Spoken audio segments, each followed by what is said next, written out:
अस्सलामुअलैकुम दोस्तों, आज मैं आपके लिए माह रमज़ान के लिए बहुत ही स्पेशल रेसिपी लाई हूँ पकोड़ों की, जो कि सभी के घरों पे बनते हैं और रोज़ाना बनते हैं। तो आज मैं आपको ऑयल फ्री पकोड़े बनाने की रेसिपी बताऊँगी। यकीन मानिए, देखकर आपको बिल्कुल भी ऐसा नहीं फ़ील हो रहा होगा कि ये पकोड़े हमने बिना ऑयल में फ्राई किए बनाए हैं। और इतने क्रिस्पी, इतने मज़े के ये पकोड़े बने हैं कि जो भी खाएगा बस खाता ही रह जाएगा। तो चलिए देख लेते हैं किस तरीके से हमने ये प्याज के लच्छे वाले मज़ेदार पकोड़े बनाए।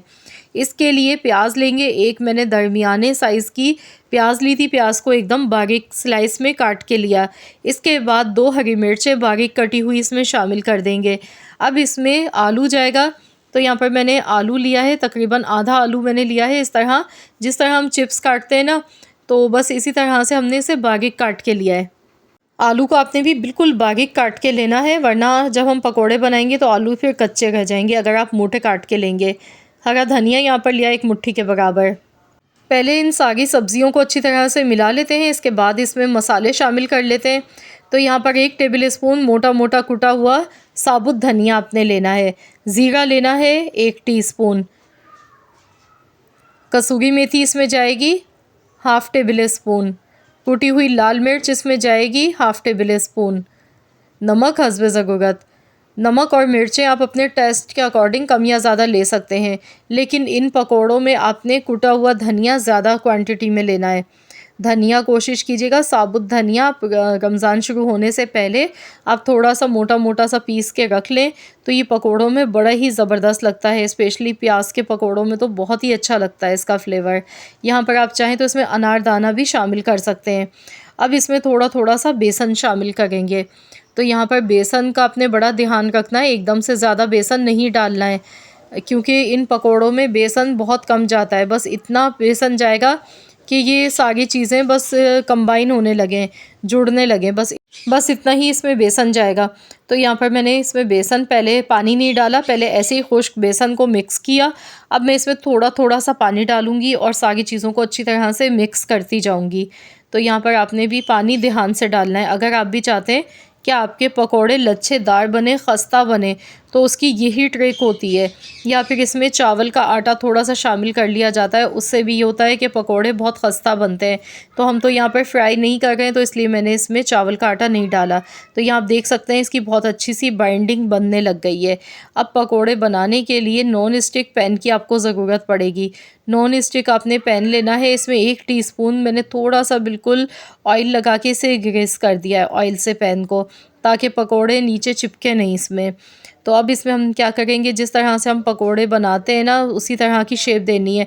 कोई गोल शेप नहीं देनी है, बस इस तरह से लच्छेदार, जिस तरह से बाज़ार से हम लेते हैं ना पकोड़े, तो इस तरह की शेप हमने इसकी देनी है। ये देखिए, इस तरह से ये लच्छेदार बना के आपने पकोड़े इसमें डालने हैं और इसे पकाएंगे हल्की आंच पर। तेज़ आंच पर इसे बिल्कुल भी मत पकाइएगा, क्योंकि ये पूरे तो ऑयल में डूबे हुए नहीं हैं, तो इसलिए इनको पकने में थोड़ा सा टाइम ज़्यादा लगता है। अगर आप तेज़ आंच पे पकाएंगे तो एकदम से कलर आ जाएगा, लेकिन प्याज आलू इसमें कच्चे रह जाएंगे बिल्कुल। तो इसीलिए आपने इस बात का थोड़ा सा ध्यान रखना है कि आपने थोड़ा इसे हल्की लो टू मीडियम फ्लेम पर पकाना है इन पकोड़ों को। तो पहले एकदम से मैंने नहीं पलटा है, पहले मैंने इस तरह से इन्हें हल्का हल्का सा टच किया है, हिला लिया है। तो देखिए पकोड़े चिपके नहीं है बिल्कुल भी। और आप देखिए कलर माशाल्लाह अल्हम्दुलिल्लाह कितना गोल्डन खूबसूरत सा आया है। तो ये पकोड़े बनाने के लिए आपको नॉन स्टिक पैन इसकी ज़रूरत पड़ेगी, क्योंकि अगर आप नॉर्मल बर्तन में बनाएंगे किसी भी पैन में तो ये चिपक जाएंगे। तो मैं यहाँ पर नॉन स्टिक पैन में बना रही हूँ। आप चाहें तो एयर फ्रायर में भी आप ये पकोड़े बना सकते हैं, या फिर ओवन में भी बना सकते हैं, लेकिन सबके पास अवेलेबल नहीं होता है, एयर फ्रायर भी नहीं होता है, ना ओवन होता है। तो आप लोगों की आसानी के लिए मैंने पैन में बनाए हैं। ऑयल तो इसमें बगैर नाम बिल्कुल जाता है, बस हमने पैन को ही हल्का सा ग्रीस करना होता है ऑयल से। तो आप देखेंगे पकोड़े बनने के बाद भी ऑयल आपको देखिए इसमें हल्का हल्का सा नज़र आ रहा है पैन में। तो ये पकोड़े बिल्कुल भी जज़्ब नहीं करेंगे ऑयल को। नॉन स्टिक पैन में बहुत कम ऑयल में चीज़ें बन जाती हैं। तो अगर आपको भी हेल्थ का कोई मसला है, आप नहीं ऑयल खाना चाह रहे हैं, तो आप इस तरह से बग़ैर ऑयल के इतने मज़ेदार से ये पकोड़े बना के इंजॉय कर सकते हैं इस माह रमज़ान के महीने में, जो कि खाने में बहुत मज़े के बने हैं और हेल्थ के हिसाब से तो बहुत ही हेल्दी पकौड़े हैं कि इसमें बिल्कुल कोई भर भर के ऑयल का इस्तेमाल नहीं हुआ।